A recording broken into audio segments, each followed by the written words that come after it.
Superior vena cava, aorta and pulmonary trunk. Introduction. Superior vena cava brings deoxygenated blood from the head and neck, upper limbs, and thorax to the heart. Aorta and pulmonary trunk are the only two exit channels from the heart, developing from a single truncus arteriosus. The two are intimately related to each other. Large blood vessels. Dissection. Trace superior vena cava from level of first right costal cartilage where it is formed by union of left and right brachiocephalic veins till the third costal cartilage where it opens into right atrium. Trace the ascending aorta from the vestibule of left ventricle upwards between superior vena cava and pulmonary trunk. Arch of aorta is seen above the bifurcation of pulmonary trunk. Cut ligamentum arteriosum as it connects the left pulmonary artery to the arch of aorta. Trace the left recurrent laryngeal nerve to the medial aspect of arch of aorta. Lift the side of esophagus forwards to expose the anterior surface of the descending aorta. Lift the diaphragm forwards and expose the aorta in the inferior part of the posterior mediastinum. Superior vena cava. Superior vena cava is a large venous channel which collects blood from the upper half of the body and drains it into the right atrium. It is formed by the union of the right and left brachiocephalic or innominate veins behind the lower border of the first right costal cartilage close to the sternum. Each brachiocephalic vein is formed behind the corresponding sternoclavicular joint by the union of the internal jugular and subclavian veins, Fig 19.1. Course. The superior vena cava is about 7 cm long. It begins behind the lower border of the sternal end of the first right costal cartilage, pierces the pericardium opposite the second right costal cartilage, and terminates by opening into the upper part of the right atrium behind the third right costal cartilage. It has no valves. Relations. 1. Anterior. A. Chest wall. B. Internal thoracic vessels. C. Anterior margin of the right lung and pleura. The vessel is covered by pericardium in its lower hall. 2. Posterior. B. Trachea and right vagus, posteromedial to the upper part of the vena cava. C. Root of right lung posterior to the lower part. 3. Medial, A. Ascending aorta. B. Brachiocephalic artery. 4. Lateral, A. Right phrenic nerve with accompanying vessels. B. Right pleura and lung. Tributaries. 1. The azygous vein arches over the root of the right lung and opens into the superior vena cava at the level of the second costal cartilage, just before the latter enters the pericardium. 2. Several small mediastinal and pericardial veins drain into the vena cava. When the superior vena cava is obstructed above the opening of the azygous vein, the venous blood of the upper half of the body is returned through the azygos vein, and the superficial veins are dilated on the chest up to the costal margin, Fig 19.4. Blood from upper limb is returned through the communicating veins joining the veins around the scapula with the intercostal veins. The latter veins of both sides drain into vena azygos.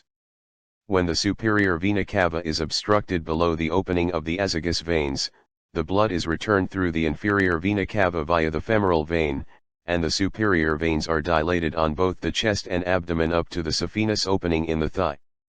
The superficial vein connecting the lateral thoracic vein with the superficial epigastric vein is known as the thoracoepigastric vein, Fig 19.5.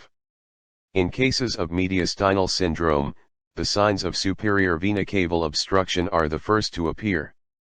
The aorta is the great arterial trunk which receives oxygenated blood from the left ventricle and distributes it to all parts of the body. It is studied in thorax in the following 3 parts: 1. Ascending aorta. 2. Arch of the aorta. 3. Descending thoracic aorta. Ascending aorta. Origin and course. The ascending aorta arises from the upper end of the left ventricle. It is about 5 cm long and is enclosed in the pericardium, Fig 19.2.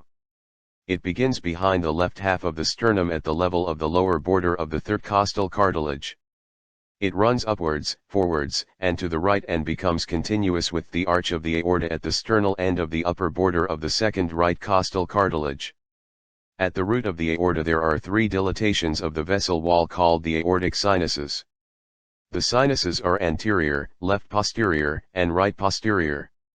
Relations anterior, 1 sternum. 2 rug height lung and pleural. 3 infundibulum of the right ventricle. 4 root of the pulmonary trunk. 5 right auricle. Posterior. 1 transverse sinus of pericardium. 3 left atrium. 3 right pulmonary artery. 4 right bronchus. To the right.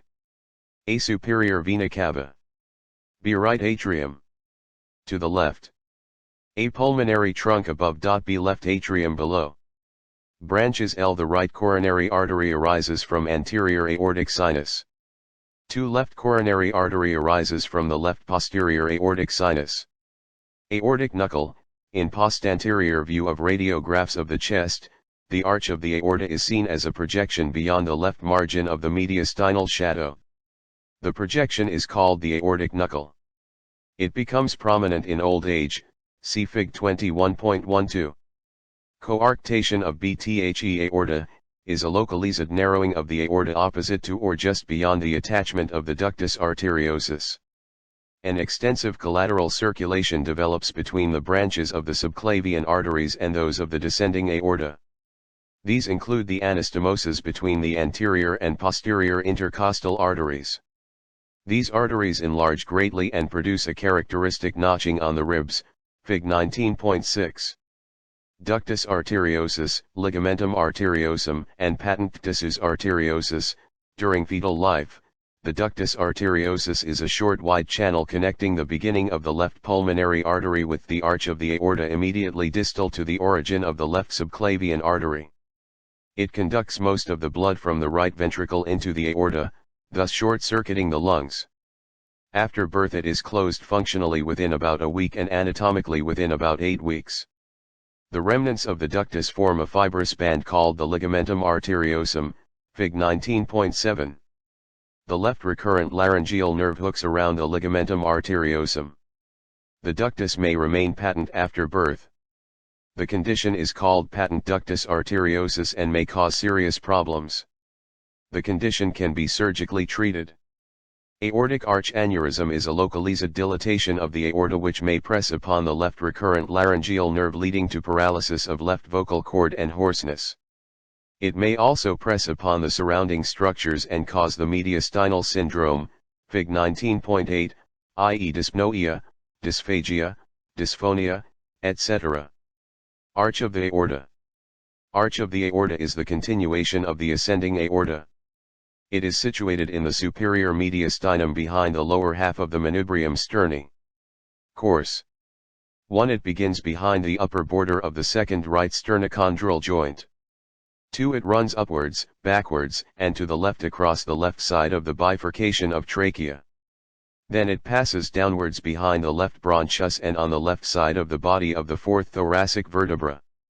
It thus arches over the root of the left lung. 3. It ends at the lower border of the body of the fourth thoracic vertebra by becoming continuous with the descending aorta. Thus the beginning and the end of arch of aorta are at the same level although it begins anteriorly and ends posteriorly. Relations. Anterior and to the left.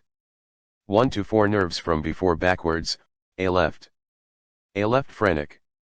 B lower cervical cardiac branch of the left vagus. C superior cervical cardiac branches of left sympathetic chain. D left vagus. 1 left superior intercostal vein, deep to the phrenic nerve and superficial to the vagus nerve. 2 left pleura and lung. 3 remains of thymus. Posterior and to the right. 1 trachea, with the deep cardiac plexus and the tracheobronchial lymph nodes. 2 esophagus. 3 left recurrent laryngeal nerve. 4 thoracic duct. 5 vertebral column. Superior, 1 to 3 branches of arch of aorta. 2 brachiocephalic. 3 left common carotid. Left subclavian arteries, Fig 19.102. All 3 arteries are crossed close to their origin by the left brachiocephalic vein inferior, 1 bifurcation of pulmonary trunk. 2 left bronchus. 1 ligamentum arteriosum with superficial cardiac plexus on it. 2 left recurrent laryngeal nerve. Branches 1 brachiocephalic artery which divides into the right common carotid and right subclavian arteries, Fig 19.2. 2 left common carotid artery. 3 left subclavian artery. Descending thoracic aorta. Descending thoracic aorta is the continuation of the arch of the aorta. It lies in the posterior mediastinum, see Fig 17.4. Course 1. It begins on the left side of the lower border of the body of the fourth thoracic vertebra. 2. It descends with an inclination to the right and terminates at the lower border of the 12th thoracic vertebra. Relations. Anterior. 1. Root of left lung. 2. Pericardium and heart. 3. Esophagus in the lower part. 4. Diaphragm. Posterior L vertebral column. 2. Hemiazygos veins. To the right side. 1. Esophagus in the upper part. 2. Azygos vein. 3. Thoracic duct. Right lung and pleura. To the left side. Left lung and pleura. Branches. 1. 9 posterior intercostal arteries on each side for the 3rd to 11th intercostal spaces. 2. The subcostal artery on each side. 3. 2 left bronchial arteries. The right bronchial artery arises from the 3rd right posterior intercostal artery. Esophageal branches, supplying the middle 1/3 of the esophagus. 1 pericardial branches, to the posterior surface of the pericardium. 2 mediastinal branches, to lymph nodes and areolar tissue of the posterior mediastinum. Superior phrenic arteries to the posterior part of the superior surface of the diaphragm. Branches of these arteries anastomose with those of the musculophrenic and pericardiacophrenic arteries. The wide pulmonary trunk starts from the summit of infundibulum of right ventricle. Both the ascending aorta and pulmonary trunk are enclosed in a common sleeve of serous pericardium, in front of transverse sinus of pericardium. Pulmonary trunk carrying deoxygenated blood, overlays the beginning of ascending aorta. It courses to the left and divides into right and left pulmonary arteries under the concavity of aortic arch at the level of sternal angle. The right pulmonary artery courses to the right behind ascending aorta, and superior vena cava and P anterior to esophagus to become part of the root of the lung. It gives off its first branch to the upper lobe before entering the hilum. Within the lung the artery descends posterolateral to the main bronchus and divides like the bronchi into lobar and segmental arteries. The left pulmonary artery passes to the left anterior to descending thoracic aorta to become part of the root of the left lung. At its beginning, it is connected to the inferior aspect of arch of aorta by ligamentum arteriosus, a remnant of ductus arteriosus. Rest of the course is same as of the right branch. Superior vena cava is the second largest vein of the body. Vena azygos brings the venous blood from the posterior parts of thoracic and abdominal wall. Aorta is the largest elastic artery of the body. It takes oxygenated blood to all parts of the body except the lungs. There is a gradual transition from its elastic nature to muscular nature of its branches. Pulmonary trunk arises from the right ventricle. It soon divides into right and left pulmonary arteries which carry deoxygenated blood from right ventricle to the lungs for oxygenation. Pulmonary trunk and ascending aorta develop from a common source, the truncus arteriosus. There is triple relationship between these two vessels. Close to heart, pulmonary trunk lies anterior to ascending aorta. At upper border of heart, pulmonary trunk lies to the left of ascending aorta. A little above this, the right pulmonary artery lies posterior to the ascending aorta.